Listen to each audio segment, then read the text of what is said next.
When most people hear the title Kama Sutra, they immediately think of a manual for physical intimacy. They picture a book focused entirely on the mechanics of pleasure. But if you were to sit down and read Vatsyayana's actual text, you would find something much more expansive and, in many ways, much more disciplined.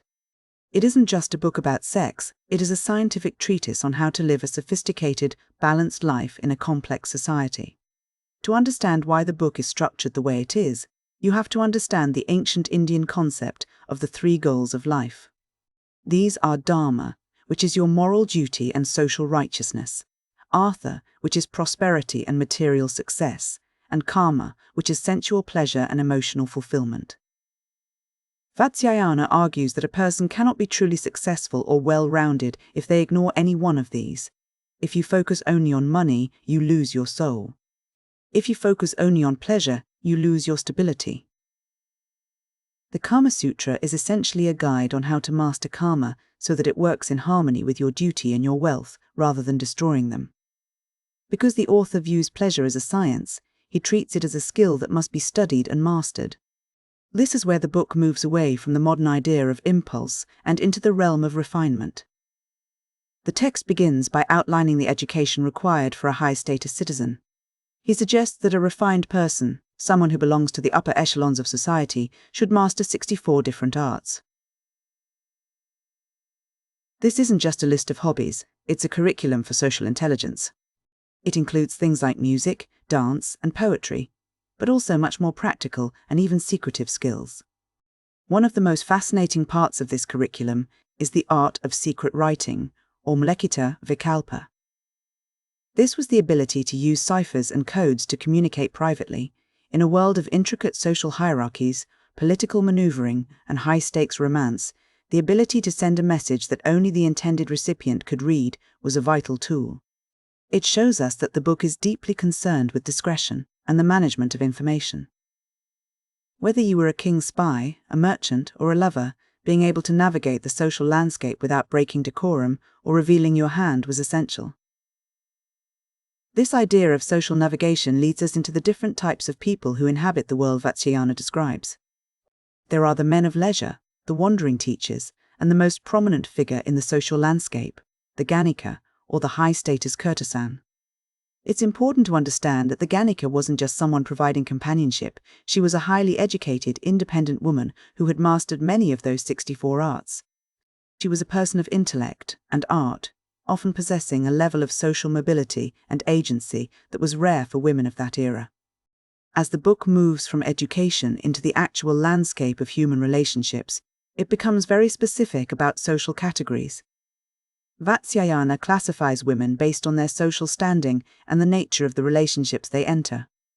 There is the lawful wife, who is the bedrock of the domestic sphere, and then there are other categories, including women who might be pursued for political or strategic advantages. This brings us to the technical heart of the book, the parts that most people are familiar with. Vatsyayana approaches physical intimacy with the same systematic precision he uses for everything else. He categorizes embraces, kisses, and even the marks left on the skin with a vast, detailed taxonomy. He uses metaphors from the natural world to describe the intensity and variety of these connections, comparing the movements of lovers to the way creepers wind around trees or how animals interact in nature.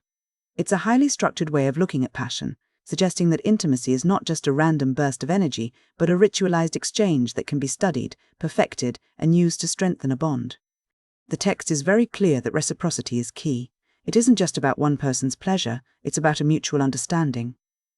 He even notes that a woman should be prepared to take an active role to assist a lover who might be fatigued, emphasizing that the goal is the successful completion of the act for both parties. As we move through the chapters, we see how this science of desire plays out in the real world through the rituals of courtship. The book describes a complex game of psychological maneuvering. For example, a man might feign an illness to catch the attention of a woman he is interested in, using a pretext to enter her social circle. Conversely, women are advised to use subtle gestures, glances, or small gifts to signal interest while maintaining their dignity through a period of initial resistance. It's a dance of social signaling, a way to test the waters of attraction without risking one's reputation. We also see the tension between individual desire and social structure in the concept of Gandharva marriage. This was a type of union based on mutual consent and romantic love. rather than the traditional arrangements made by parents or through religious rituals. It represents a recognition of individual agency within a very rigid social framework. The book eventually moves into the domestic sphere, the management of the household. This is where the science of the Kama Sutra meets the reality of social stability. The virtuous wife is depicted as the manager of the home, responsible for the finances, the servants, and the maintenance of her husband's social standing. The text also acknowledges the complex internal politics of a household with multiple wives. It describes a hierarchy where elder wives hold a certain level of authority and use subtle manipulation to maintain their status. Even in the most private, high-status settings, like a king's harem, there is a highly structured administrative rotation to ensure order and prevent chaos. When we step back from the details and look at the whole work, a clear pattern emerges. The Kama Sutra is an attempt to bring order to the most unpredictable part of human existence, desire. The text operates on the belief that desire, if left unchecked or unstudied, can lead to social or personal ruin. But if it is treated as a discipline, a shastra, or a science, it becomes a tool for stability. By categorizing everything from the way one writes a secret note to the way one embraces a lover, Vatsyayana is trying to create a map for navigating the complexities of human connection. There is a profound emphasis on the idea of refinement. To the author, being a civilized person meant mastering your impulses and turning them into something beautiful, predictable, and socially acceptable. The 64 arts, the specific rituals of courtship, and the strict domestic codes are all part of a larger project, the creation of a sophisticated, highly ordered society.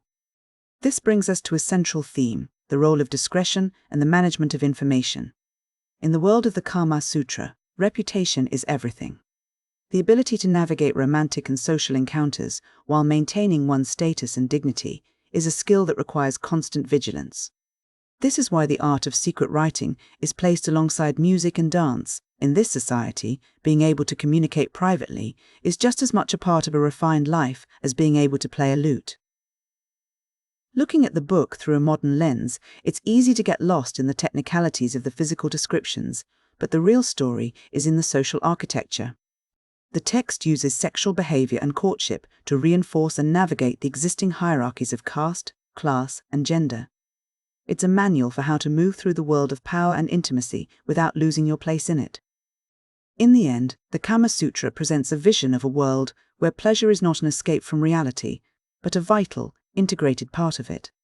It suggests that a life well lived is one where the pursuit of joy is balanced with the requirements of duty and the necessity of prosperity. It's a guide for a person who is fully engaged in the world, someone who understands that to truly master life, one must first master the art of living within it.